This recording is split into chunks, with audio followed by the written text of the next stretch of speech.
স্ত্রী অসুখী, আপনি মিলনে স্ত্রীকে সময় দিতে পারছেন না, বীর্যস্খলন হয়ে যাচ্ছে 1 মিনিটের ভিতরে। সে সমস্ত পুরুষ ভাইদেরকে আমি ওপেন চ্যালেঞ্জ দিচ্ছি, শতভাগ গ্যারান্টি সহ। বাংলার কোন নারী আছে আপনাকে দুর্বল বলবে? আসসালামু আলাইকুম ওয়া রাহমাতুল্লাহ। প্রিয় শ্রোতা মণ্ডলী, আশা করি ভালো আছেন। আমি আল্লাহ পাকের মেহেরবানিতে ভালো আছি। বাংলাদেশ এবং প্রবাসী সকল ভাই বোনদেরকে জানাই আন্তরিক মোবারকবাদ।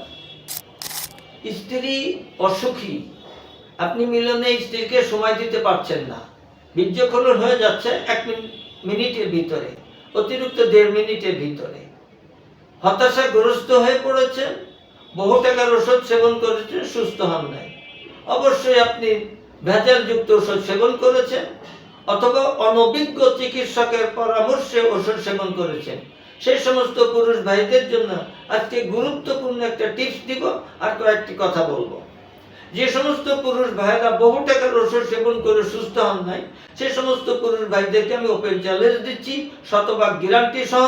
জীবনের শেষ চিকিৎসা মনে করে স্ক্রিনে দেওয়া নম্বরে যোগাযোগ করে আমার কাছ থেকে একটিবার ওষুধ সেবন করার কথা বলছি। নাইট কিং পোস্টে হালুয়া, নবযৌবন বাজিকরণ চূর্ণ, এর সাথে রয়েছে রতিশক্তি বটিকা। এই 3টি ওষুধ, 3টি ফাইল একসাথে যদি 2 থেকে 3 মাস সেবন করতে পারেন, বাংলার কোন নারী আছে আপনাকে দুর্বল বলবে? বাংলার কোন নারী আছে এমন শক্তিশালী নারী বাংলায় জন্ম নেয় নাই যে আপনার কাছে নত স্বীকার করবে না, আপনার কাছে মাথা নিচু করবে না? এমন কোন নারী নাই। একটিবার খেয়ে দেখুন। আল্লাহ পাকের রহমতি কুদরতি বরকতি গাছগাছালির দ্বারা নিজের হাতে পবিত্র অবস্থায় ওষুধ তৈরি করে থাকি।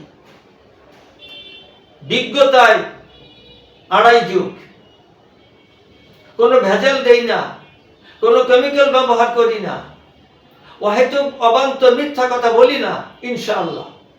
সুতরাং স্ক্রিনে দেওয়া নম্বরে আজই যোগাযোগ করে চিকিৎসা এবং পরামর্শ নিতে পারবেন। বাংলাদেশে 1 থেকে 2 দিন, বহির্বিশ্বে 7 থেকে 8 দিন, অতিরিক্ত 10 দিনের মধ্যে আপনার গন্তব্যে পৌঁছে যাবে ঔষধ, ইনশাআল্লাহ। চলুন আজকে কি রেমেডি আপনাদেরকে দিব। সকালে নাস্তার সাথে দেশি মুরগির ডিম হলে ভালো হয়, অথবা 1টি হাঁসের ডিম রাখুন। দুপুরের আগে 2টি কলা খান। রাত্রে শোয়ার সময় 5টা খেজুর, 1 গ্লাস দুধ খান। ইনশাআল্লাহ মৃত্যুর আগ পর্যন্ত আপনার জন্য রোগের ওষুধ লাগবে না। তবে অবশ্যই খাওয়া দাওয়া চলাফেরার মধ্যে আপনাকে কিছু বিধিনিষেধ মেনে চলতে হবে। আল্লাহ পাক আমাদের সকলকে সুস্থতা দান করেন, আমিন। আজ এখানেই শেষ করছি। আসসালামু আলাইকুম ওয়া রাহমাতুল্লাহ।